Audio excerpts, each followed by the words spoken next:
তো আজকে একজন লিডার বলতেছিল যে ছাত্র শিবির নাকি ডাকসুতে কখনো অংশগ্রহণ করে নাই, একজন মিডিয়াতে বলে ফেলতেছে, একটা নির্দিষ্ট সংগঠনের লিডার।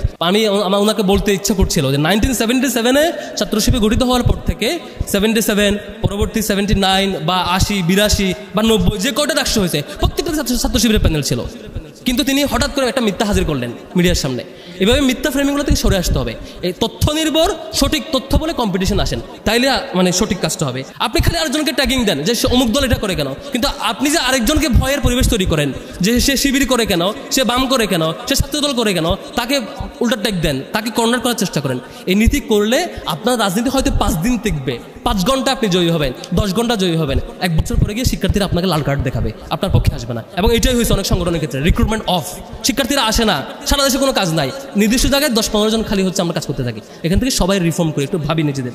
রাজনীতি শুধুমাত্র শিক্ষার্থীদের মধ্যে থাকে না, আসলে আমরা ছাত্র সংগঠন সব আমরা রিফর্ম হয়ে গেলাম, কিন্তু শিক্ষকরা আল্লাহর রহমতে রাজনীতি চালাই গেল। বিশ্ববিদ্যালয়ে কখনোই সঠিক রাজনীতি তার ফিরবে না। কেন জানেন? ঢাকা বিশ্ববিদ্যালয়ে দেখবেন কিছু কমিটি হয়, এই কমিটি ওই কমিটি এই কমিটি বিভিন্ন কমিটি হয়। কমিটিতে চান্স পায় কারা?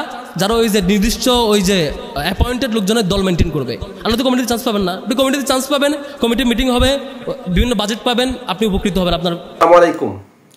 ডাকসু নির্বাচন নিয়ে নাকি ষড়যন্ত্র করতেছে লন্ডনে বসে তারেক রহমান, এরকম কিছু বক্তব্য আমাদের হাতে এসেছে, আপনাদেরকে বক্তব্যগুলো শোনাবো।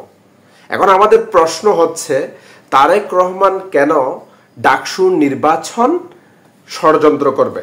ডাকসু নির্বাচন কেন হতে দিবে না? এই মুহূর্তে আপনি যদি বাংলাদেশ ইসলামী ছাত্র শিবিরের দিকে থাকান, ছাত্র শিবিরের বিরুদ্ধে তাদের জন্ম হওয়া পর্যন্ত অনেক ঝড় তুফান ষড়যন্ত্র তাদের উপর দিয়ে গিয়েছে, কিন্তু 5 আগস্টের পরে হাজারো বাধা বিপত্তি টপকিয়ে তারা তাদের গন্তব্যে পৌঁছানোর চেষ্টা করতেছে। ছাত্র শিবির ডাকসুতে অনেক এগিয়ে ভাট। এখানে যদি ষড়যন্ত্র হয় তাহলে ছাত্র শিবির না, ডাকসুও হবে কিনা সেটা সবারই প্রশ্ন। চলুন আমরা কিছু ভিডিও দেখে আসি কেন তারেক রহমানের বিরুদ্ধে এরকম অভিযোগ উঠেছে। তো আজকে একজন লিডার বলতেছিল যে ছাত্র শিবির নাকি ডাকসুতে কখনো অংশগ্রহণ করে নাই, একজন মিডিয়াতে বলে ফেলতেছে, একটা নির্দিষ্ট সংগঠনের লিডার। আমার ওনাকে বলতে ইচ্ছা করছিল যে 1977-এ ছাত্র শিবির গঠিত হওয়ার পর থেকে 77 পরবর্তী 79 বা 80 82 বা 90 যে কয়টা ডাকসু হয়েছে প্রত্যেকটা ছাত্র শিবিরের প্যানেল ছিল, কিন্তু তিনি হঠাৎ করে একটা মিথ্যা হাজির করলেন মিডিয়ার সামনে। এভাবে মিথ্যা ফ্রেমিংগুলো থেকে সরে আসতে হবে। এই তথ্য নির্ভর সঠিক তথ্য বলে কম্পিটিশন আসেন, তাইলে মানে সঠিক কাজটা হবে। আপনি খালি আরেকজনকে ট্যাগিং দেন যে সে অমুক দল এটা করে কেন, কিন্তু আপনি যে আরেকজনকে ভয়ের পরিবেশ তৈরি করেন যে সে শিবির করে কেন, সে বাম করে কেন, সে ছাত্রদল করে কেন, তাকে উল্টা ট্যাগ দেন, তাকে কর্নার করার চেষ্টা করেন। এই নীতি করলে আপনার রাজনীতি হয়তো 5 দিন টিকবে, 5 ঘন্টা আপনি জয়ী হবেন, 10 ঘন্টা জয়ী হবেন, 1 বছর পরে গিয়ে শিক্ষার্থীরা আপনাকে লাল কার্ড দেখাবে, আপনার পক্ষে আসবে না। এবং এটাই হয়েছে অনেক সংগঠনের ক্ষেত্রে, রিক্রুটমেন্ট অফ, শিক্ষার্থীরা আসে না, সারা দেশে কোনো কাজ নাই, নির্দিষ্ট জায়গায় 10-15 জন খালি হচ্ছে, আমরা কাজ করতে থাকি। এখান থেকে সবাই রিফর্ম করি, একটু ভাবি নিজেদের। রাজনীতি শুধুমাত্র শিক্ষার্থীদের মধ্যে থাকে না, আসলে আমরা ছাত্র সংগঠন সব আমরা রিফর্ম হয়ে গেলাম, কিন্তু শিক্ষকরা আল্লাহর রহমতে রাজনীতি চালাই গেল। বিশ্ববিদ্যালয়ে কখনোই সঠিক রাজনীতি তার ফিরবে না। কেন জানেন? ঢাকা বিশ্ববিদ্যালয়ে দেখবেন কিছু কমিটি হয়, এই কমিটি ওই কমিটি এই কমিটি বিভিন্ন কমিটি হয়। কমিটিতে চান্স পায় কারা? যারা ওই যে নির্দিষ্ট ওই যে অ্যাপয়েন্টেড লোকজনের দল মেনটেন করবে। আপনি তো কমিটিতে চান্স পাবেন না, আপনি কমিটিতে চান্স পাবেন, কমিটির মিটিং হবে, বিভিন্ন বাজেট পাবেন, আপনি উপকৃত হবেন, আপনার আয় ইনকাম বাড়বে, আপনি বিভিন্ন জায়গায় প্রমোশন পাবেন। আপনি প্রফেসর কেমনে হবেন বা অ্যাসোসিয়েট প্রফেসর, প্রমোশনটা যদি পলিটিক্যালি নির্ভর করে, অথবা আপনি একটা কমিটিতে চান্স পাবেন কিনা সেটাও আপনি কোন দল করেন সেটার উপর নির্ভর করে, অথবা আপনি প্রভোস্ট হবেন কিনা, আপনি হাউস সিটার হবেন কিনা, আপনি ডিবেটিং ক্লাবে কনভেনর হতে পারবেন কিনা, আপনি ছোট্ট একটা জায়গায় মানে একটা প্রোগ্রাম অ্যারেঞ্জ করার জন্য কোঅর্ডিনেটর হতে পারবেন কিনা। শিক্ষকদের জন্য এই মিনিমাম নিয়োগে যদি পলিটিক্স নির্ভর করে, তাহলে সে শিক্ষক ওই ছাত্র সংগঠন ক্ষমতাসীন দলের লেজুরভিত্তিক সংগঠন যেটা বলবে তাকে সিট দিতে বাধ্য হয়ে যায়। তখন সে বলে, বাবা আসো, তোমরা যা বলবা সিট দিব, তুই মারামারি কোনো সমস্যা নাই। আমাদের জিয়া হলে আমাদের ছাত্র শিবিরের সেক্রেটারিয়েট মেম্বার মিফতাহুল মারুফকে জিয়া হলে জঙ্গি ট্যাগ দিয়ে সারা রাত পিটায়ে সেই তৎকালীন সময়ে জিয়া হলের প্রভোস্ট তাকে সাথে নিয়ে গিয়ে থানায় দিয়ে আসছে। এ হচ্ছে প্রভোস্টের আচরণ। সারা রাত টর্চার করছে, বাঁচাবে তো দূরের কথা, এখান থেকে উল্টা তাকে থানায় দিয়ে আসছে প্রশাসন নিজেরা বাদী হয়ে। মসজিদ হলে রাকিব ভাইকে শিবির করতো, এই জন্য তাকে সারা রাত পিটাইছে ছাত্রলীগ, পিটাইতে পিটাইতে রক্তাক্ত করে মুখ দিয়ে রক্ত বমি করতেছে। এক পর্যায়ে বলে যে ভাই আমাকে পানি দাও, আমি মনে হয় মারা যাবো। ছাত্রলীগের নেতা তখন বোতলে করে পেস্টাপ করে নিয়ে এসে বলেছে পেস্টাপ খা। প্রভুষ এসে বলে যে একটু তাড়াতাড়ি মা জাম পিটানোর পিটায় নাও, এরপর থানায় দিয়ে আসতেছি। প্রভুষ গিয়ে থানায় দিয়ে আসছে। এই হচ্ছে আমাদের বিশ্ববিদ্যালয়ের শিক্ষকদের নগ্ন আচরণ। এটা যদি চলতে থাকে, শিক্ষকরা যদি, আমরা ইদানিং লক্ষ্য করছি আমাদের শিক্ষকরা আবারও কেন যেন একটা মেরুকরণে চলে যাচ্ছেন, কেন যেন চিন্তা করছেন আমি আগামী বছর কেমনে প্রভুষ্ট হবো, কেমনে এটা হবো, কেমনে অমুক কমিটিতে ঢুকবো, কেমনে এটা করবো। তাহলে শিক্ষকদের নৈতিকতা যদি এ লেভেলে থাকে, ছাত্ররা আমরা সব সংগঠন এক হয়ে গেলেও সব ঠিক হতে চাইলে আমরা ঠিক করতে পারবো না। এজন্য এই যে বলা হচ্ছে যে গবেষণা এবং শিক্ষার পরিবেশ ঠিক করতে হবে, প্রথম দায়িত্ব হচ্ছে শিক্ষকদের নিজেদেরকে বুঝতে হবে আপনি প্রফেসর হয়েছেন, আপনি অ্যাসোসিয়েট প্রফেসর হয়েছেন, বিশ্ববিদ্যালয়ের শিক্ষক হয়েছেন, এরপর আপনার রিজিক নিয়ে টেনশন করা উচিত না, আপনার সৎ হওয়া উচিত, আপনার রিজিকের জন্য অন্য কারো ক্ষতি করা উচিত না, কারো জীবনের ক্ষতি করা উচিত না। আপনি বিশ্ববিদ্যালয়ের নিরাপদ কেরিয়ার শিক্ষক হওয়ার পরও যদি আপনার মধ্যে এই নৈতিক বল না থাকে, আপনি যদি অনৈতিকতার পথ অবলম্বন করেন, আপনার জন্য লজ্জা। আপনি একটা নিরাপদ কেরিয়ার হওয়ার পরও আপনি শিক্ষার্থীদের ক্ষতি করছেন। আপনি অন্তত এই পর্যায়ে এসে আপনার সৎ হওয়া উচিত। শিক্ষকেরা সৎ হইলে তারপরে শিক্ষার্থীরা, আমরা যারা ছাত্র সংগঠনগুলো করি, আমাদের দায়িত্ব হচ্ছে প্রথমত নিজেদের ইন্টারনাল চেঞ্জ, দ্বিতীয় অন্যদের প্রতি সহনশীল আচরণ, ভালো অ্যাপ্রোচ, থার্ড হচ্ছে যারা রাজনীতি করতে চাইবেন না তাদের প্রতি রেসপেক্টফুল বিহেভিয়ার, তাদেরকে নিয়ে কোনো কমেন্ট না করা, তাদেরকে তার স্পেসটা ছেড়ে দেওয়া, বরং তাকে বেনিফিটেড করতে পারার সে অ্যাপ্রোচ থাকা। সর্বসাধারণে আমরা চেষ্টা করলে সুন্দর পৃথিবীটা গড়তে পারবো। আমি নিজে নগ্ন হইলে, নিজে খারাপ হইলে, নিজের দৃষ্টিভঙ্গি না পাল্টালে, নিজেরা চেঞ্জ না হলে, সারাক্ষণ ট্যাগিং ফ্রেমিং দিয়া আপনি নিজে কখনো জিতবেন না, আমি নিজে কখনো জিতবো না, বরং অন্যরাই জিতবে, আপনি অলওয়েজ কর্নার হবেন। আমরা এবারও দেখেছি ডাকসু করতে হবে তাই আমাকে রিয়েট নিতে হবে, এবারও দেখেছি তার কোনো কারণ নাই, ডাকসু করতে হবে তাই পরীক্ষার হলে গিয়ে আমি খাতা এক লাইন লিখে জমা দিয়ে চলে আসবো। অনেককে দেখেছি 5 আগস্টের পরেও এই যে রিয়েট নেওয়ার প্রবণতা, ছাত্রত্ব ধরে রাখার প্রবণতা, এবং আমি অনেক দিন ছাত্র থাকবো এই প্রবণতা। কারো কারো পলিটিক্যাল চ্যালেঞ্জ ছিল, সেটা আমি উইথ রেসপেক্ট এক পাশে রাখলাম, কিন্তু পলিটিক্যাল চ্যালেঞ্জ না থাকা সত্ত্বেও ছাত্রত্ব ধরে রাখবো, আমি কোনোরকম টিকে থাকবো, দীর্ঘদিন অপেক্ষা রাখবো, এটা একটা ইন্টারনাল বাজে প্র্যাকটিস। এই প্র্যাকটিস থেকে প্রত্যেকটা সংগঠনকে উত্তরণ করতে হবে। এগুলো হলো সংগঠনগুলোর নিজেদের দায়, যে হচ্ছে আমরা সংগঠনগুলো নিজেদের মধ্যে ভালো প্র্যাকটিস এটা আনতে পারি নাই যে আমাদের প্র্যাকটিসটা এমন হবে আমি একসাথে কাজও করতে থাকবো সাংগঠনিক পরিসরে, আমার পড়াশোনাও চলবে। একটা শিক্ষার্থী আমার শাখার সভাপতি যেমন হবে, সে তার ফলাফলে টপ রেজাল্টও করবে, সে গোল্ড মেডেলও পাবে, সে টপ রেজাল্টও করবে। তার একাডেমিক রেজাল্ট মানে এবং সাংগঠনিক কাজ এমন হবে না কাউকে এসে বলতে হবে যে সংগঠন পরিচালনার রেজাল্ট দুটো বিপরীত। এটা খুবই কঠিন, ক্লাস থাকে, ল্যাব থাকে, পরীক্ষা থাকে, একসাথে এটা পরিচালনা কঠিন। সংগঠনকে এভাবে পরিচালনা করা উচিত না। নিজেদের সংগঠনকে প্রয়োজনে রিফর্ম করা উচিত, সাংগঠনিক কার্যক্রমগুলোকে প্রয়োজনে রিডিজাইন করা উচিত, যে কিভাবে করলে পরে একজন শিক্ষার্থী আমার সংগঠনে থাকবে এবং সংগঠন পরিচালনার পাশাপাশি তার রেজাল্টও ভালো থাকবে। এটা নিজেদের প্র্যাকটিস। শুধুমাত্র অন্যদের, আমাদের রাজনৈতিক ছাত্র সংগঠনগুলো একটা বাজে অভ্যাস আছে, মঞ্চে দাঁড়ায় খালি আরেকজনের দোষ দেয়, প্রশাসনের দোষ, অমুকের দোষ, তমুকের এই সমস্যা, তমুকের এই সমস্যা, তাই এই সমস্যা, কিন্তু আমার কি সমস্যা এটা আমি আলোচনা করি না। তা আমার নিজের সংগঠনের আলোচনাটা নিজেদের করতে পারা দরকার। আমার বাজে প্র্যাকটিস কি? সেকেন্ড হচ্ছে, অনেকগুলো সংগঠনের একটা বাজে প্র্যাকটিস আছে যে ভালো পরিবেশ থাকা সত্ত্বেও তিনি শুধু আরেকজনের ট্যাগিং ফ্রেমিংয়ে তিনি ব্যস্ত থাকবেন, নিজের পর্যালোচনা করবেন না। আমি কিছুদিন আগে বলছিলাম, বেশ কয়েকটা মানে বন্ধু সংগঠন, বামপন্থী সংগঠনের সাথে আলোচনা করছিলাম, একজনকে বলছিলাম যে ভাই আপনি 5 আগস্টের পর থেকে ওপেন স্পেসে যে পরিমাণ শিবির নিয়ে আলোচনা করছেন, অ্যানালাইসিস করছেন এবং এন্টি শিবির মিছিল প্রোগ্রাম করছেন, ঠিক তার অর্ধেক পরিমাণ সময় যদি দিতেন আপনার রিক্রুটমেন্ট অন্তত 50% বাড়তো, কয়েকটা স্কুলে আপনার কাজ বাড়তো, কিন্তু আপনি সেটা করেন নাই। আপনি করছেন কেমন একটু পর সাদিক কাইম পাকিস্তানি স্লোগান দিতে হয় সে চিন্তা করছেন, আপনি কখন আরেকজনের এজেন্ডা বাস্তবায়ন করতে হয় ঠেকাইতে হয় সে চিন্তা করছেন। দিন শেষে আপনার স্কুলে কাজ নাই, আপনার কলেজে কাজ নাই, আপনার রিক্রুটমেন্ট বাড়ে না, একটা কমিটি বহুদিন টিকে থাকে, আপনি এটা নিয়ে ভাবেন না কেন? ভাই আমি নিজেকে নিয়ে ভাবি না। আমরা ছাত্র শিবির এখানে একটা উল্টা স্ট্যান্ড নিছি। আমরা চিন্তা করেছি কে আমার বিরোধিতা করলো কে করলো না এটা ম্যাটার করবে না, আমি বরং ছাত্র রাজনীতি নিজেদের আমার নিজের আমি তাকে কি সেল করতে চাই। ভাই রে ভাই, একটা শিক্ষার্থী কেন আমার কাছে আসবে, তাকে আমি কি দিচ্ছি? ভাই তুমি আসো, আমার কাছে এই রিসোর্স আছে, আমি তোমাকে এটা ফরওয়ার্ড করবো, তুমি আমার রিসোর্সকে, তোমার ক্যারিয়ার ডেভেলপ হবে, ফিউচার তুমি এটা করবো, তোমার আমি দেখাইতে চাই, এক্স্যাক্টলি এটা দেখাইতে হবে।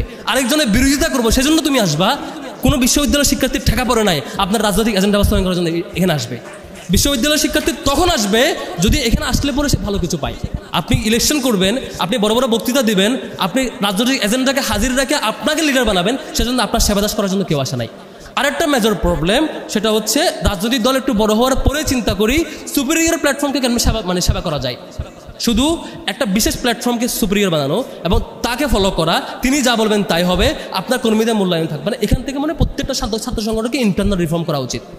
না, এটা হবে না। আমার কর্মীরা যারা আসবে তারা এম্পাওয়ার্ড ফিল করবে, তারা যা বলবে তাই হবে, তারা নিজেরা এম্পাওয়ার্ড ফিল করবে। তারা আমার পিছনে ঘুরবে বা আমি তাকে নিয়ে ঘুরবো, আমি নিজে নেতা হওয়ার জন্য এই প্র্যাকটিস থাকবে না, বরং তারা আমাকে কারেকশন দেবে। আমরা ছাত্র শিবিরে একটা প্র্যাকটিস করি, প্রত্যেকটা প্রোগ্রামের পরে দাঁড়ায় বলি, ভাই আমার বিরুদ্ধে আজকে আপনাদের আমার ব্যাপারে কোনো কনসার্ন আছে কিনা। এটা আমাদের টার্ম হচ্ছে এহতেসাব, বাংলায় বলে পর্যালোচনা, যে বলি যে আমাদের ব্যাপারে কোনো পর্যালোচনা আছে কিনা বলেন। সভাপতি নিজে দাঁড়ায়, প্রোগ্রাম শেষে দাঁড়ায় বলে কোনো পর্যালোচনা আছে কিনা। সে নোট নাই, সভাপতির বিরুদ্ধে আজকে উপস্থিত কর্মীরা 20টা অভিযোগ দিছে, নোট নিয়ে সংশোধন করার চেষ্টা করে। নিজেরা রিফর্ম করি, এটা কাজে লাগবে নিজেরা রিফর্ম হলে। তারপরে হচ্ছে আরেকটা ব্যাপার যে আমাদের কম্পিটিশনটা হওয়া উচিত আদর্শিক। ডেমোক্রেটিক পরিবেশে সব সংগঠন একমত হবে এটা আশা করা উচিত না। ডেমোক্রেটিক পরিবেশে প্রত্যেকটা সংগঠনের আলাদা আলাদা মতামত থাকবে, এটাই সৌন্দর্য। সেজন্য এক এক সংগঠনের সাথে আরেক সংগঠনের দ্বিমত থাকবে, এটা হবে খুবই গঠনমূলক। ট্যাগিং ফ্রেমিং না, আয়সা মব ক্রিয়েট করে তাকে থামায় দেওয়া না, আয়সা তাকে এটা করতে পারবে না, প্রোগ্রাম ক্যান্সেল করতে হবে, ওটা তার রাইট নাই, ওখানে ঢুকতে পারবে না, আমরা কয়জন একমত হইলাম, চুক্তি হইলাম, সে রাজনীতি করতে পারবে না। এই জিনিসটা সুন্দর স্ট্র্যাটেজি না। আপনি সিস্টেমেটিক অ্যাপ্রোচে যান, আপনি সিস্টেমেটিক অ্যাপ্রোচে থামান। আপনি তার বিরুদ্ধে, যেমন ছাত্র শিবিরের বিরুদ্ধে নাকি অনেক অভিযোগ ঢাকা বিশ্ববিদ্যালয়ে, আমি বারবার বলছি ঢাকা বিশ্ববিদ্যালয় ছাত্র শিবিরের ব্যাপারে স্পেসিফিক অভিযোগ কি বলেন। 10টা কেস, 5টা কেস, 3টা কেস, এই 10টা কেসের কারণে শিবির ঢাকা ইউনিভার্সিটি রাজনীতি করতে পারবে না। অভিযোগ দেন, আমি ডিল করি, লিগালি ডিল করি, ফর্মালি ডিল করি, সেটা করবেন না। আপনার খালি হচ্ছে শুধু এজেন্ডা হাজির করবেন। তো আজকে একজন লিডার বলতেছিল যে ছাত্র শিবির নাকি ডাকসুতে কখনো অংশগ্রহণ করে নাই, একজন মিডিয়াতে বলে ফেলতেছে, একটা নির্দিষ্ট সংগঠনের লিডার। আমার ওনাকে বলতে ইচ্ছা করছিল যে 1977-এ ছাত্র শিবির গঠিত হওয়ার পর থেকে 77, পরবর্তী 79 বা 80, 82 বা 90 যে কয়টা ডাকসু হয়েছে প্রত্যেকটা ছাত্র শিবিরের প্যানেল ছিল। কিন্তু তিনি হঠাৎ করে একটা মিথ্যা হাজির করলেন মিডিয়ার সামনে। এভাবে মিথ্যা ফ্রেমিংগুলো থেকে সরে আসতে হবে। এই তথ্য নির্ভর সঠিক তথ্য বলে কম্পিটিশন আসেন, তাইলে সঠিক কাজটা হবে। এরপরে আসি ফাইনাল যেটা, সেটা হচ্ছে শিক্ষার্থীদের জন্য একটা ভয়হীন পরিবেশ তৈরি করা, নিরাপদ পরিবেশ তৈরি করা। আপনি খালি আরেকজনকে ট্যাগিং দেন যে অমুক দল এটা করে কেন, কিন্তু আপনি যে আরেকজনকে ভয়ের পরিবেশ তৈরি করেন যে সে শিবির করে কেন, সে বাম করে কেন, সে ছাত্রদল করে কেন, তাকে উল্টা ট্যাগ দেন, তাকে কর্নার করার চেষ্টা করেন। এই নীতি করলে আপনার রাজনীতি হয়তো 5 দিন টিকবে, 5 ঘন্টা আপনি জয়ী হবেন, 10 ঘন্টা জয়ী হবেন, 1 বছর পরে গিয়ে শিক্ষার্থীরা আপনাকে লাল কার্ড দেখাবে, আপনার পক্ষে আসবে না। এবং এটাই হয়েছে অনেক সংগঠনের ক্ষেত্রে, রিক্রুটমেন্ট অফ, শিক্ষার্থীরা আসে না, সারা দেশে কোনো কাজ নাই, নির্দিষ্ট জায়গায় 10-15 জন খালি হচ্ছে আমরা কাজ করতে থাকি। এখান থেকে সবাই রিফর্ম করি, একটু ভাবি নিজেদের। তারপর সর্বশেষ কয়েকটা ব্যাপার বলা দরকার। রাজনীতি শুধুমাত্র শিক্ষার্থীদের মধ্যে থাকে না। আসলে আমরা ছাত্র সংগঠন সব আমরা রিফর্ম হয়ে গেলাম, কিন্তু শিক্ষকরা আল্লাহর রহমতে রাজনীতি চালাই গেল। বিশ্ববিদ্যালয়ে কখনোই সঠিক রাজনীতি আর ফিরবে না। কেন জানেন? ঢাকা বিশ্ববিদ্যালয়ে দেখবেন কিছু কমিটি হয়, এই কমিটি, ওই কমিটি, এই কমিটি, বিভিন্ন কমিটি হয়। কমিটিতে চান্স পায় কারা?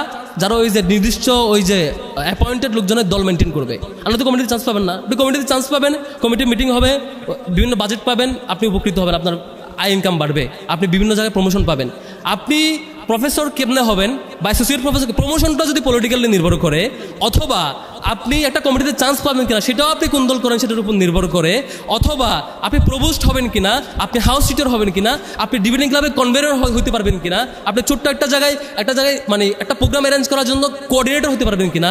শিক্ষকদের জন্য এই মিনিমাম নিয়োগে যদি পলিটিক্স নির্ভর করে, তাহলে সে শিক্ষক ওই ছাত্র সংগঠন, ক্ষমতাসীন দলের লেজুর ভিত্তি সংগঠন যেটা বলবে তাকে সিট দিতে বাধ্য হয়ে যায়। তখন সে বলে, বাবা আসো, তোমরা যা বলবা সিট দিব, তুই আমার কোনো সমস্যা নাই।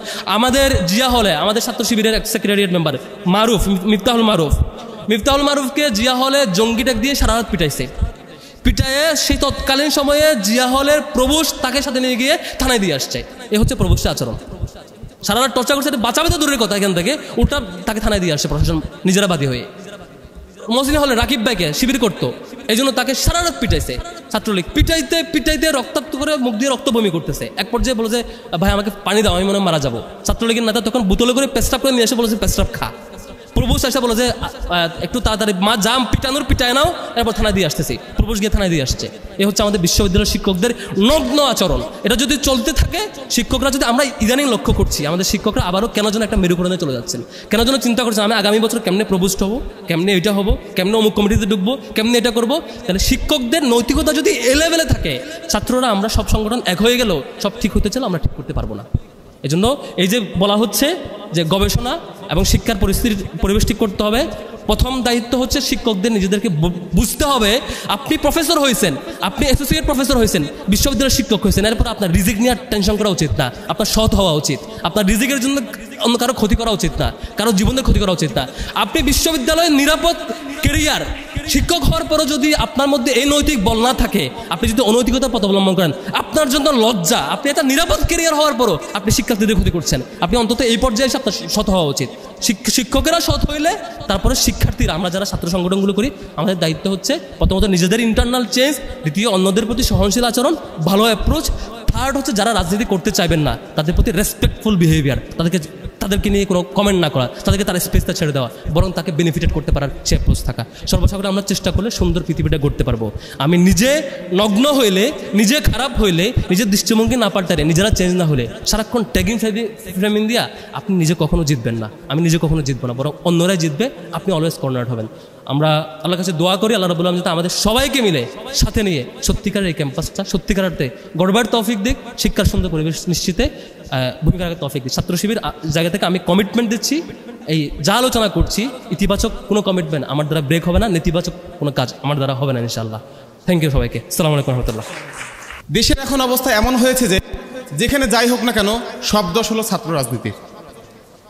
এই প্রবণতাটা এখন সব জায়গায় চলছে। আমিনার মার ঘর কেন ভাঙলো, তার দায়ও ছাত্র রাজনীতির, এবং ইন্টারিম সরকার কেন ব্যর্থ হলো, তার দায়ও ছাত্র রাজনীতির। যেন ব্যাপারটা এমন হয়ে গেছে ওই কথাটার মতো যে একটু দায় দিয়ে দাও। তো সেই জন্য আমি আয়োজকদেরকে প্রথমে ধন্যবাদ জানাবো। এখন সমস্যা, যেহেতু শব্দটা রাজনীতি শব্দ উল্লেখ করেছে, সেজন্য আমি যেটা বলতে চাবো সেটা হলো যে রাজনীতির পরিবর্তন ক্যাম্পাসে কেমন হতে হবে, এটা কি ছাত্র রাজনীতির গুণগত পরিবর্তন দরকার, কেমন পরিবর্তন দরকার, সেই আলোচনায় প্রথমে যদি আমি বলি পরিবর্তন হতে হবে শিক্ষক রাজনীতির। একটু ছোট্ট একটু গল্প দিয়ে আমি শুরু করি। সেটা হলো যে কিছুদিন আগে আমি ঢাকা মেডিকেলে একদিন আমার এক কাজিনকে নিয়ে ডাক্তার দেখানোর জন্য গেলাম। তো ওখানে যখন সিরিয়াল আমি বসেছিলাম, তো তখন দেখলাম যেই অ্যাটেন্ডেন্ট রোগীদের সিরিয়াল মেনটেন করছে, সে সিরিয়াল ব্রেক করে বাহির থেকে কিছু লোকজন ঢুকাচ্ছে অল্প কিছু টাকা পেয়ে। তো আমি যখন সিরিয়ালে বসে বিষয়টা একটু প্রতিবাদ করলাম, একটু ধমক দিলাম যে এই আমরা তো সিরিয়ালে বসে আছি, আপনি কেন বাহির থেকে নিচ্ছেন। তো তখন লোকটা একটু চুপচাপ হয়ে গেল, ঠান্ডা হয়ে গেল। কিন্তু 2 মিনিট পরেই আবার ওই একই লোক ঘুরঘুর ঘুরঘুর করে আমার পাশে এসে বলল, ভাই আপনার রোগী কোনজন বলেন, আগে দিয়ে দিই। এর মানে হলো যখন আমি প্রতিবাদ করলাম তখনই কিন্তু সে একটু আমাকে ফেভার করে, একটু সুযোগ দিয়ে মূলত তার দুর্নীতির কাছে চালু করার চেষ্টা করছে। তাহলে ছাত্র রাজনীতির সমস্যাটা কোথায়? দেখবেন এখানে বিশ্ববিদ্যালয়ে যত ছাত্র দোষ বলেন, খারাপ বলেন, হল দখল করে, এটা করে সেটা করে, প্রত্যেকটার পিছনেই দেখবেন শিক্ষকদের রাজনীতি জড়িত।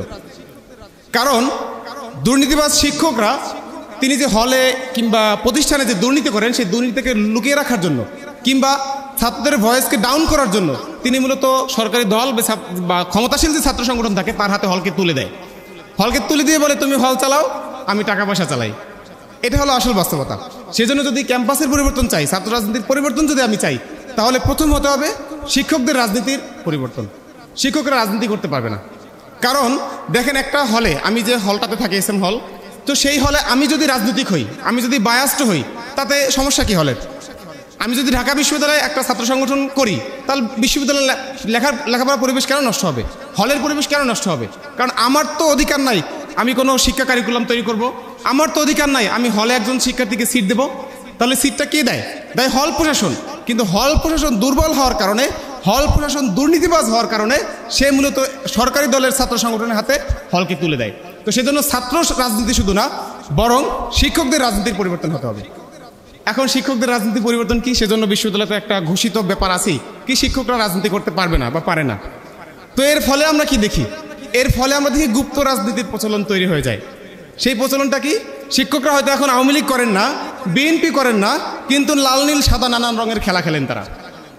তিনি হয়তো সরাসরি কোনো দলের পদ নেন না, কিন্তু ওই দলীয় প্রোগ্রামে মিষ্টির ঝোল খেতে তিনি ঠিকই যান। কিন্তু যখন ওই দলীয় প্রোগ্রামে মিষ্টির ঝোল খেয়ে যখন উনি ক্যাম্পাসে ফিরে আসেন, তখন মূলত তিনি ওই দলেরই ছাত্র সংগঠন যারা থাকে তাদের দাবিদারি করা শুরু করেন। তো সেজন্য বিশ্ববিদ্যালয়ের ছাত্র রাজনীতি থেকেও বরং শিক্ষকদের রাজনীতি চিরতরে নিষিদ্ধ হওয়া দরকার। যদি এটা হয়, ছাত্র রাজনীতি এমনিতেই ঠিক হয়ে যাবে। আমার হলে কাজ কি? আমার হলে তো আমার নিজের সিট নিয়ে টানাটানি। আমি কিভাবে হলে সিট বাণিজ্য করবো? আমি কিভাবে আর 5 জনকে হলে সিট দেবো? মূলত এই হলে সিট দেওয়ার দায়িত্ব প্রশাসন। প্রশাসন যখন দুর্বল হয়, তখন আমরা দেখি এই ক্ষমতাগুলো চলে যায় ছাত্রদের। এর একটা বড় এক্সাম্পল আপনি দেখেন, বর্তমান ঢাকা বিশ্ববিদ্যালয়ের প্রশাসন বলা চলে যে ইতিহাসের সব থেকে দুর্বল বিশ্ববিদ্যালয় প্রশাসন। কারণ কি, কিছুদিন আগে দেখেন একটা গ্রুপ গিয়ে বললো ছাত্র রাজনীতি নিষিদ্ধ করা লাগবে, মানে 1 ঘন্টার নোটিশের মধ্যে তারা ঘোষণা দিয়ে দিল ছাত্র রাজনীতি নিষিদ্ধ, কোনো বিবেচনা ছাড়া। মানে তাদের অবস্থানটা এখন এমন হয়ে গেছে যে যদি আপনি 10 জন একটা মব নিয়ে যদি গিয়ে বলেন যে ঢাকা বিশ্ববিদ্যালয়ের নতুন একটা শাখা মঙ্গল গ্রহে আমরা খুলবো, তিনি 1 ঘন্টার নোটিশে মঙ্গল গ্রহে ঢাকা বিশ্ববিদ্যালয়ের নতুন একটি শাখা খোলার নোটিশ জারি করে দেবেন। এটা হলো বিশ্ববিদ্যালয় প্রশাসনের অবস্থা। তো সেই জন্য আমরা বলবো ছাত্র রাজনীতি পরিবর্তন থেকেও বরং বিশ্ববিদ্যালয়ে যে প্রশাসন, হল প্রশাসন, বিশ্ববিদ্যালয় প্রশাসন, তাদের রাজনৈতিকভাবে আরও শক্তিশালী হওয়া দরকার, তাদের রাজনীতি থেকে মুক্ত থাকা দরকার, তাদের নৈতিকভাবে শক্তিশালী হওয়া দরকার। প্রশাসন যদি ঠিক থাকে, ছাত্র রাজনীতি বিশ্ববিদ্যালয়ে কোনো রকমের খারাপ কোনো পরিবেশ তৈরি করতে পারবে না। ছাত্র রাজনীতি কেমন হবে এই নিয়ে অনেক আলোচনা অনেকেই দেয়। কেউ কেউ বলে ছাত্র রাজনীতি নিষিদ্ধ করা লাগবে। কেন নিষিদ্ধ করা লাগবে? ইতিহাসের যতগুলো বাক পরিবর্তন দেখেন, প্রত্যেকটা পরিবর্তনে সবথেকে বড় ভূমিকা রয়েছে ছাত্র নেতারা। 71-এর যে স্বাধীনতা দেখেন, সেখানে শেখ মুজিব যখন স্বাধীনতা ঘোষণা করতে রাজি হয় নাই, কোনোভাবেই কিন্তু সে স্বাধীনতা ঘোষণা করতে রাজি হয় নাই, বারবার রিকোয়েস্ট করা সত্ত্বেও তখন নিউক্লিয়াসের যে 4 খলিফার খবর আমরা জানি, এই 4 খলিফা জোর করে ধরে কিন্তু স্বাধীনতা যুদ্ধটাকে এগিয়ে নিয়ে গেছেন। 90-এর আন্দোলন দেখেন, এরশাদ বিরোধী আন্দোলনে রাজনৈতিক দলগুলো বিভক্ত। তখন কি 3টি রাজনৈতিক যে জোট তখন ছিল, ওই ছাত্র সংগঠনগুলো তার প্রত্যেকটা মূল সংগঠনকে বাধ্য করেছিল যে ওই সময় এরশাদ বিরোধী আন্দোলনে তাদের একমত পোষণ করতে। তার ফলে কিন্তু তখন আন্দোলন সফল হয়েছে। 24-এ এসে কি হলো দেখেন, 24-এ এসেও দেখেন এই আন্দোলনে পুরোপুরি নেতৃত্ব দিয়েছে শিক্ষার্থীরা। এখন আপনি এসে বলতেছেন শিক্ষার্থীদের রাজনীতি লাগবে না। তো এখানে একটা বড় অ্যাপলিটিক্যাল চিন্তা।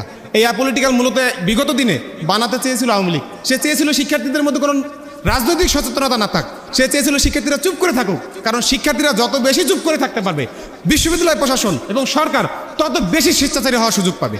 সেজন্য আমরা বলবো অবশ্যই বিশ্ববিদ্যালয়ে এবং হলে অবশ্যই ছাত্র রাজনীতি থাকা দরকার। আমরা দেখি কিছু কিছু ছাত্র সংগঠন তারা বলে বিশ্ববিদ্যালয়ে ছাত্র রাজনীতি থাকবে না, থাকবে কিন্তু হলে থাকবে না। কেন? যেই বিশ্ববিদ্যালয়ে যদি কেউ কোনো দখলদারিত্ব করতে পারে, তাহলে হলে সমস্যা কি? আপনি হলে হলে কি সে হল দখল করবে? আজকে বলতেছি হলে যদি কোনো সংগঠন কমিটি দেয়, সে হল দখল করবে। তাহলে ডাকসু নির্বাচন যে হবে, ডাকসু বিপিজিএস যারা হবে, তারা যদি হল দখল করে, তারা যদি হলে বাণিজ্য শুরু করে, তখন কি হবে? তার মানে কি হলে ডাকসু হবে না? তো এই ধরনের চিন্তাভাবনা ছাত্র সংগঠনগুলো কখন করে? যখন কোনো ছাত্র সংগঠন তার নিজের দলের, নিজের আদর্শের ব্যাপারে, নিজের ইতিহাসের ব্যাপারে যখন হীনমন্যতায় ভোগে, নিজের আদর্শের ব্যাপারে যখন পিছুটান থাকে, তখন সে মূলত ওভারঅল সর্বোচ্চ জায়গা থেকে ছাত্র রাজনীতির বিরুদ্ধে করে। সেজন্য আমাদের অনুরোধ থাকবে ছাত্র রাজনীতির বিরুদ্ধে যে একটা মব তৈরির চেষ্টা করে, সেজন্য কেউ না করা হয়। ছাত্র রাজনীতি তাহলে কেমন হবে? এর প্রেক্ষাপটে অনেকেই বলেছেন, কেউ বলেছেন আইডিয়া, কেউ বলেছেন অনেক কিছু, কেউ বলেছেন সিভিল সার্ভিস, কেউ বলেছেন স্বেচ্ছাসেবী সেবামূলক। আমি বলি সেবামূলক না, ছাত্র সংগঠনের কাজ হলে হলে পানির ফিল্টার, পাম্পার আর এটা সেটা দিয়ে বেরোনো নয়, হলে হলে ত্রাণ দিয়ে বেরোনো। শিক্ষার্থীদের সংগঠন ছাত্র সংগঠনগুলোর কাজ না। ছাত্র সংগঠনগুলোর কাজ হলো বিশ্ববিদ্যালয় প্রশাসন থেকে শিক্ষার্থীদের প্রত্যেকটা অধিকারকে বুঝিয়ে দেওয়া, প্রত্যেকটা অধিকার বিশ্ববিদ্যালয় প্রশাসন থেকে শিক্ষার্থীকে বুঝিয়ে দেওয়া। সেজন্য আমরা মনে করি আমরা যে সামনে যে ডাকসু নির্বাচন আসছে, সেখানে যদি আমরা নির্বাচিত হতে পারি, অবশ্যই আমাদের একটাই শুধু প্রায়োরিটি থাকবে, বিশ্ববিদ্যালয় প্রশাসন থেকে শিক্ষার্থীদের তার অধিকারকে বুঝিয়ে দেওয়া। 2800 কোটি টাকার যে বাজেট প্রণয়ন করা হয়, সেই বাজেটের প্রত্যেকটা পয়সার অধিকার শিক্ষার্থীদের বুঝিয়ে দেওয়া হবে আমাদের প্রথম সবচেয়ে বড় ম্যান্ডেট। প্রিয় বন্ধুরা, এখন দেখেন ছাত্র রাজনীতি নিয়ে ডাকসু নিয়ে যেহেতু আলাপ, আচ্ছা বাকি দুটো শিক্ষা এবং গবেষণা। শিক্ষা এবং গবেষণার ক্ষেত্রেও অবস্থা সেম। দেখেন মাত্র 2800 কোটি টাকা বাজেট হয়, তার মধ্যে গবেষণা দেওয়া হয় মাত্র 2%। কেন? কারণ হলো গবেষণা কেন করে না? আমার কাছে মনে হয় বাজেটের থেকে বড় একটা ব্যাপার হলো গবেষণা করার দরকার হয় না। কারণ কি, বিশ্ববিদ্যালয়ে গবেষণার এখন এমন অবস্থা হয়ে গেছে, মাস্টার্সে যে গবেষণা করা লাগে, ওটা করা লাগে 5টা-10টা মার্ক পাওয়ার জন্য। ওটার এমন অবস্থা, ওটা দেশে কোনো কাজে লাগে না, ওটা সর্বোচ্চ কাজ হয় কেজি মূল্যে বিক্রি হয়। তো যখন শিক্ষার্থী জানে যে আমি যে গবেষণা করবো, আমি যে পেপারটা জমা দেবো, এই পেপারটা এখন থেকে 6 মাস পর শুধু কেজি মূল্যে বিক্রি হয়ে ডিপার্টমেন্টের যে স্টাফ আছে তাদের পকেটে 2-4টা টাকা ঢুকবে, এছাড়া দেশে কোনো উপকার হবে না, তখন সে আসলে গবেষণা করে না। যদি আপনি গবেষণাগুলোকে রাষ্ট্রীয়ভাবে এখনকার যে 4th ইন্ডাস্ট্রিয়াল রেভলিউশন চলছে, এই প্রত্যেকটা জায়গায় যদি কাজে লাগানোর ব্যবস্থা করে দেন, তখন দেখবেন শিক্ষার্থীরা গবেষণা আগ্রহী হবে। আজকে ডাকসু নিয়ে যেহেতু আলাপ, একটু একটা সময় বলি। ডাকসু হলেই হয় কি, পুরো দেখেন শিক্ষকদের মধ্যে একটা অবস্থা, গুপ্ত রাজনীতি, দলীয় রাজনীতি করে না, লাল নীল কালো রাজনীতি করে।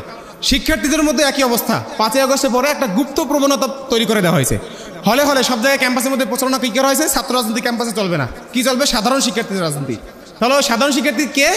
যে 2 দিন আগে সাধারণ শিক্ষার্থী, 2 দিন পরে অসাধারণ শিক্ষার্থী, বিভিন্ন কমিটিতে তাদেরকে দেখা যায়। আমরা এটাও দেখেছি, 2 দিন আগে ছাত্র রাজনীতির বিরুদ্ধে মিছিল দিয়েছে, 2 দিন পরে সে বিভিন্ন ছাত্র সংগঠন, শিবির বলেন, বাকশাস বলেন, এমনকি ছাত্র দলের বিভিন্ন কমিটিতে তাদেরকে আমরা দেখেছি। এখন তাহলে ডাকসুর ক্ষেত্রেও আবার একই একটা বয়ান মাঠে আনা হয়েছে কি, যে ডাকসু নির্বাচন হতে হবে অরাজনৈতিক, যে তাকে আমরা ভোট দেবো। কারণ ছাত্র রাজনীতি যারা করে, যারা ছাত্র সংগঠনের সাথে যুক্ত আছে, তাদেরকে ভোট দেওয়া যাবে না। কারণ কি? কারণ অরাজনৈতিক হইলেই নাকি সে খুব ভালো জনদরদি হয়ে। আমরা বলবো যে শিক্ষার্থী কোনো অন্যায়ের বিরুদ্ধে এতদিন সামনে আসে নাই, যে শিক্ষার্থী বিগত 10 বছরে কোনো দিন অন্যায়ের বিরুদ্ধে প্রতিবাদ করে নাই, সেই শিক্ষার্থী সামনে ডাকসুতে নির্বাচিত ভিপি হলেও সে শিক্ষার্থীদের জন্য কোনো কাজ করতে পারবে না। তার সেই গার্ডসই নাই।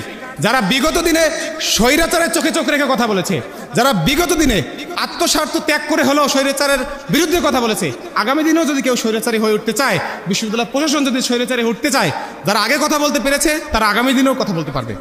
এখন দেখেন যে ট্রেনটা চলছে কি, যে অরাজনৈতিক হতে হবে। বিগত সবগুলো ডাকসু নির্বাচনে যদি আপনি দেখেন, ডাকসু নির্বাচনের পরে যারা নির্বাচিত হয়েছে তারা হয়তো কোনো সংগঠনের সাথে যুক্ত, কোনো না কোনো সংগঠনের সাথে তারা যুক্ত। এমনকি কেউ যদি এমন থাকে যে সে কোনো দোকানের সাথে যুক্ত না, তার কোনো সংগঠন নাই, সে হয়তো সাধারণ শিক্ষার্থী বলে নির্বাচিত হয়েছে, নির্বাচনের পরে সে নিজের একটা নতুন দোকান খুলছে, নির্বাচিত হয়েছে, নির্বাচনের পরে সে নতুন একটা দোকান খুলছে, কিন্তু অরাজনৈতিক কিন্তু সে আর থাকে নাই। এমনকি দেখছি যে খুব অল্প সময়ের মধ্যে নতুন দোকান খুলতে না পারছে, সে নির্বাচন হওয়ার একদিনের মাথায় অন্য কোনো দোকানদারকে গিয়ে আম্মা আম্মু অনেক কিছু ডেকে এসেছে। তো সেই জন্য আমরা বলবো আগামী ডাকসু নির্বাচনে যারা বিগত দিনে ক্যাম্পাসে অধিকার আদায়ের সংগ্রামের সামনে ছিল, তাদেরকে শিক্ষার্থীরা যেন ভোট দেয়, তারাই যেন আগামীর দিনে শিক্ষার্থীর অধিকারের জন্য কথা বলতে পারে। ইসলামী ছাত্র আন্দোলন বাংলাদেশ আমরা এই নীতির পক্ষে সবসময় থাকছি। সর্বশেষ একটাই শুধু কথা বলবো যে যদি নন পলিটিক্যাল যদি কেউ হয় তাহলে এর পরিস্থিতিটা কী হবে, একটা ছোট্ট একটা এক্সাম্পল দিই। আমরা দেখি এখন কি বলে ইন্টারিম গভর্নমেন্ট, কি না হয়েছে নন পলিটিক্যাল, সিভিল সোসাইটি, আরও কত কিছু বলে। তো ইন্টারিম গভর্নমেন্ট নন পলিটিক্যাল দেখার পরে এরপরে যদি কারোর মনের মধ্যে শখ থাকে যে ডাকসু নন পলিটিক্যাল হওয়া লাগবে, তাহলে আমি বলবো তার মতো গব্বর আর কেউ নেই। তো সেই জায়গা থেকে বলবো ডাকসু কোনো হানিমুন পিরিয়ড পালন করার জায়গা না। ইন্টারিম গভর্নমেন্ট অ্যাপলিটিক্যাল লোকজন এসে বসে বসে তাদের হানিমুন পিরিয়ড পাস করতেছে। ডাকসু এটা কোনো হানিমুন পিরিয়ড পার করার জায়গা না, এটা শিক্ষার্থীদের অধিকার আদায়ের জায়গা। সেজন্য আগামী ডাকসুতে যেই আসুক, আমরা চাই যারা বিগত দিনে কথা বলেছে তারাই আসুক, এবং বিগত সময়ে যারা স্বৈরাচারের বিরুদ্ধে রয়েছে, যারা সামনে ডাকসু নির্বাচন হোক বা না হোক, সামনে ডাকসু নির্বাচনে সে নির্বাচিত হোক বা না হোক, শিক্ষার্থীদের পক্ষে কথা বলতে পারবে তারা। আসসালামু আলাইকুম। মানে অনেকগুলো রিফরমেশনের কথা হয়েছে, অনেক রিফরমেশন হয়েছে, সুতরাং ক্যাম্পাসেও রাজনীতির একটা রিফরমেশন দরকার ছিল, এবং এইটাই আমাদের ক্যাম্পাসের জন্য চূড়ান্ত আকাঙ্ক্ষা ছিল। আপনাদের মনে আছে এখানে আমার বন্ধু আব্দুল কাদের থাকার কথা। কাদের যে 9 দফার ঘোষণা দিয়েছিল সেখানকার 7ম দফাটা গুরুত্বপূর্ণ। এটা 1 বছর পরে এসে আজকে আমি আবারও স্মরণ করাচ্ছি। কাদের সেই 9 দফার ঘোষণায় লিখেছিল, 7ম দফায় কাদের বলেছিল যে লেজুর ভিত্তিক ছাত্র রাজনীতি চলতে দেওয়া যাবে না। আমাদের দুর্ভাগ্যের ব্যাপার হচ্ছে এই লেজুর ভিত্তি ব্যাপারটাকে আমরা গত 1 বছর ধরে ডিফাইন করতে পারি নাই। ডিফাইন করতে পারলে অনেকগুলো সমস্যার সমাধান হয়ে যেত, যে সমস্যা, যে ক্রাইসিসের মধ্য দিয়ে আমরা যাচ্ছি। সুতরাং 5 তারিখের পরে বিশ্ববিদ্যালয় খোলার পরে ছাত্র রাজনীতির সংস্কারের যে আলোচনা করবার কথা ছিল সেইটা আর হয় নাই। না হওয়ার কারণে ক্যাম্পাসে যেটা হয়েছে, বারবার নো পলিটিক্স, রাজনীতি হবে না, বিরাজনীতিকরণ ইত্যাদি ক্যাম্পেইন চলেছে। আজকের আলোচনার মূল কেন্দ্র ডাকসু, সঙ্গে শিক্ষার গবেষণা থাকলেও আমি জানি আমার স্বভাববশত আলোচনার বেশি আলোচনায় যাবে রাজনীতির দিকে, সেজন্য আপনাদের কাছে ক্ষমা চেয়ে নিচ্ছি। তো ক্যাম্পাসে রাজনীতির সংস্কারের পরিবর্তে বারবার নো পলিটিক্স এরকম মিছিল বের হতে শুরু করলো, এবং এই যে বারবার বিরাজনীতিকরণের আকাঙ্ক্ষা এবং রাজনীতি থাকবে না, এইটা আমাদেরকে একটা গভীর সংকটের মধ্যে ফেলে দিছে, যে সংকট থেকে আমরা এখনো উত্তরণ করতে পারি নাই। প্রথমত যে সংকটটা ছিল, দেখেন ছাত্রদের নেতৃত্বে একটা গণ অভ্যুত্থান হলো। এই গণ অভ্যুত্থানের পরে গণ অভ্যুত্থানের যত আশা আকাঙ্ক্ষা ছিল তা নিয়ে ঢাকা বিশ্ববিদ্যালয় না, বাংলাদেশের কোনো বিশ্ববিদ্যালয়ে একটাও আলোচনা হয় নাই। এতগুলো সংস্কার কমিশন হয়েছে, এই সংস্কার কমিশনগুলো কি প্রস্তাবনা দিচ্ছে কিংবা আমাদের কি প্রস্তাবনা দরকার তা নিয়ে ঢাকা বিশ্ববিদ্যালয়ে একটা আলোচনা সভাও দেখা যায় না। এখন অবধি বিচারের কোনো সঠিক রূপরেখা আমরা দেখছি না। ঢাকা বিশ্ববিদ্যালয়ের বিচার নিয়ে কোনো আলোচনা হয় নাই।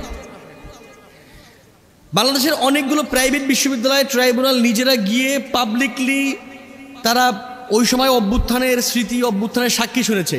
ঢাকা বিশ্ববিদ্যালয়ে সেই আয়োজনটা অবধি হয় নাই, কারণ ঢাকা বিশ্ববিদ্যালয়কে রাজনীতি মুক্ত রাখতে হবে। আমি আরেকটু সামনের দিকে আগাই। যখন গত 12 তারিখে ডাকসুর নমিনেশন পেপার কেনা শুরু হলো, তখন ছাত্রলীগের একজন চিহ্নিত নির্যাতক ডাকসুর ভিপি পদে নমিনেশন কিনেছে এবং এখন অবধি সেই নমিনেশনটা বাতিল করা হয় নাই। আমাদের মনে হয় এই নমিনেশন অবধি আলোচনায় যাওয়াটাই ভুল। আলোচনাটা ওইখানেই থেমে যেতে হবে যে কেন এইরকম একজন ছাত্র যে ছাত্রলীগ করত এবং SM হলে একাধিক টর্চারের সঙ্গে সে জড়িত। ইভেন নারী নেতৃত্বের উপরে যারা গত ডাকসুর নির্বাচিত ছিল, শামসুন্নাহার হলের ভিপি থেকে শুরু করে তৎকালীন ডাকসুর ভিপি, তৎকালীন ডাকসুর সমাজসেবা সম্পাদক, তাদের উপরে নির্যাতনের সঙ্গে জড়িত, সে এখনও বিশ্ববিদ্যালয়ের ছাত্র থাকে কিভাবে? ডাকসুর নমিনেশন ফর্ম কিনবে এই আলোচনা তো অনেক পরে। আলোচনাটা এইখানেই শেষ হলো না যে একজন ছাত্রলীগ কীভাবে বিশ্ববিদ্যালয়ে বৈধ ছাত্র থাকে। গত 15 জুলাই যারা বিশ্ববিদ্যালয় ক্যাম্পাসে নারীদের সহকারে আমাদের উপরে হামলা চালাইলো, গত 3রা আগস্ট পর্যন্ত বিশ্ববিদ্যালয়ের যে সকল শিক্ষকেরা গণহত্যার পক্ষে বিবৃতি দিল, একজন শিক্ষকও বিশ্ববিদ্যালয় থেকে চাকরিচ্যুত হয় নাই। নীল দলের 900 শিক্ষক আছে ঢাকা বিশ্ববিদ্যালয়ে, একজনেরও চাকরি যায় নাই। 15 জুলাই যারা বিশ্ববিদ্যালয়ের নারী সহ সবাইকে রক্তাক্ত করেছে, একজন ছাত্রলীগও বহিষ্কার হয় নাই। বরং আমরা দেখেছি ছাত্রলীগের নেত্রী লেদার ইঞ্জিনিয়ারিংয়ে গিয়ে পরীক্ষা দিয়ে হারবার্ডে চলে গেছে।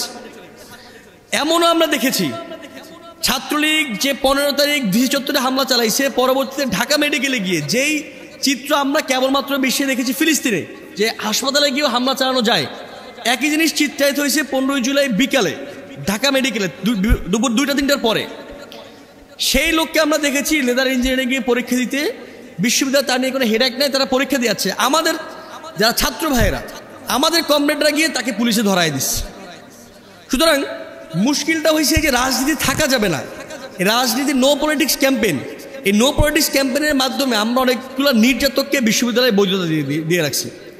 আমি বিশ্ববিদ্যালয়ের ছাত্র, প্রক্টর ডক্টর আমজাদ আমার ডিপার্টমেন্টের শিক্ষক। আমি যদি বিশ্ববিদ্যালয় থেকে পাশ নাও করি, তারপর আমজাদের ক্লাসে আমি আর সেকেন্ড টাইম বসবো না। এইটা আমার নিজের প্রতি, আমার নৈতিকতার প্রতি, আমার বিবেকের প্রতি আমার দায়বদ্ধতা। আমার গত 6 বছর বিশ্ববিদ্যালয়ের যে অ্যাক্টিভিজম, তার প্রতি দায়বদ্ধতা। প্রক্টর আমজাদ সেই লোক যে নীল দলের আহ্বায়ক, যে 3রা আগস্ট শেখ হাসিনার পক্ষে বিশ্ববিদ্যালয়ে বিবৃতি দিয়েছে বিশ্ববিদ্যালয় ক্লাবে বসে। সুতরাং আমার জীবন থাকতে, আমার নৈতিকতা থাকতে আমি আমজাদের ক্লাসে আর বসবো না। মুশকিলটা হচ্ছে 2024-25 সেশনে যে সকল জুনিয়ররা আমাদের ভর্তি হয়েছে, তাদের প্রত্যেকের আমজাদের ক্লাস করতে হচ্ছে। সুতরাং এই যে পলিটিক্স থাকা যাবে না, এর মধ্যে দিয়ে এই যে আমজাদরা আমাদের উপরে গণহত্যার, এই যে 2000 শহীদদের উপরে গণহত্যার মদত যোগাইছে, এদিন নিয়ে কোনো আলোচনা বিশ্ববিদ্যালয় ক্যাম্পাসে আর নাই। না থাকার ফলে এরা এখন ক্লাসে ফিরতেছে। এই 24-25 সেশন ভর্তি হলো, এরা প্রত্যেকটা ক্লাসে ফিরবে। গত 1 বছর এদেরকে ছাত্ররা নিজেরা প্রোটেস্ট করে ক্লাসে ফিরতে দেয় নাই, কিন্তু বিশ্ববিদ্যালয়ের ভিসি, প্রক্টর, পুরো ভিসি কেউ একজনের একটা কথাও বলে নাই, কোনো বিচার হয় নাই। সুতরাং এইটা হলো নো পলিটিক্স ক্যাম্পেইন চালানোর প্রথম সোকল্ড উপকারিতা। দ্বিতীয়ত, ডাকসু নির্বাচন সামনে আসছে। ডাকসু একটা ফুল পলিটিক্যাল ইভেন্ট। ডাকসু কখনোই একটা অ্যাপলিটিক্যাল ইভেন্ট না, ডাকসু পুরোপুরি রাজনৈতিক ইভেন্ট। কিন্তু বিশ্ববিদ্যালয়ে কি ক্যাম্পেইন চলছে? ক্যাম্পেইন চলতেছে যে যারা রাজনীতি করে তাদেরকে